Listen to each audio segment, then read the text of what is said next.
From Washington, this is VOA News. I'm David Forrest reporting. Tensions heat up on the Korean Peninsula. North and South Korean officials held talks deep into the night Sunday trying to avert a war. Officials have not publicly commented on the discussions, and there is no word on whether the negotiations are making any progress.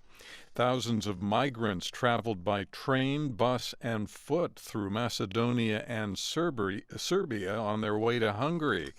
But Hungarian authorities are building a razor wire fence to keep them from entering. The migrants, mostly Syrians, Iraqis, and Afghans, are fleeing conflicts in their homelands.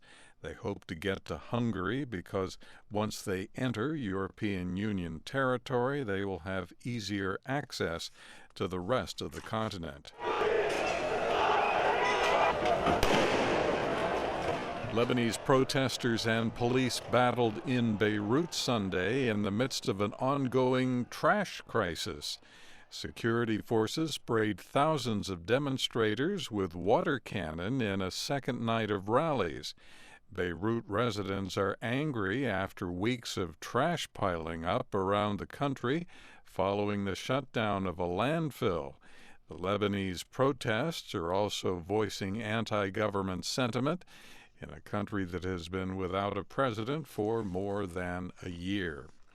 Nigeria's army chief has survived an attack on his convoy by suspected Boko Haram fighters in Borno State. The army says gunmen ambushed the convoy of Lieutenant General Tukur Buratai at a village between the towns of Mafa and Dikwa on Saturday. The army says troops responded with heavy gunfire, killing 10 attackers and capturing 5. The army says 1 soldier was killed in the gun battle, while 5 others were wounded. This is VOA News.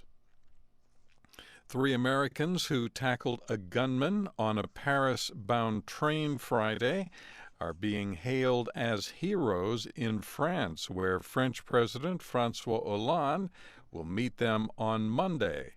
Lisa Bryant has more on the incident. French authorities have identified the gunman aboard the Amsterdam to Paris train by his digital fingerprints. He's a Moroccan in his mid-20s called Ayoub El Kazani.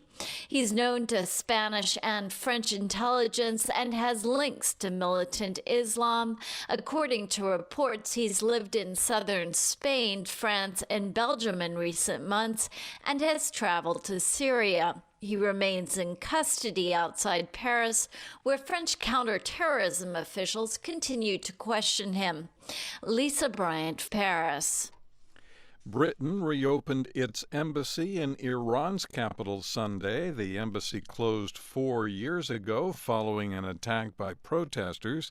British Foreign Secretary Philip Hammond was in Tehran for a ceremony where he declared the embassy open. Maintaining dialogue, even under the most difficult conditions, is crucially important, and our embassies around the world play a critically important role in maintaining that dialogue. Hammond called the visit Sunday an historic moment in relations between the two countries, noting it was the first visit by someone in his position since 2003. Nepal has opened Mount Everest to climbers for the first time since an earthquake triggered an avalanche that killed 18 climbers earlier this year. More than 400 teams were forced to abandon their attempts to climb Everest after an earthquake-triggered avalanche destroyed a popular route up the mountain. The April 25th earthquake left nearly 9,000 people dead.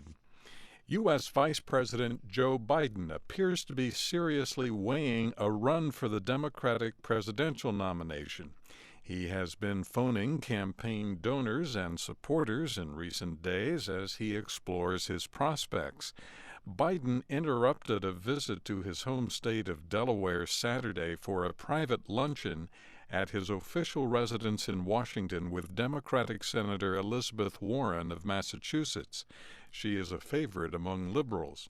Biden's consideration of joining the race comes as political surveys show support slipping for current frontrunner Hillary Clinton in the midst of questions about her use of a private email server during her 4-year stint as the country's top diplomat.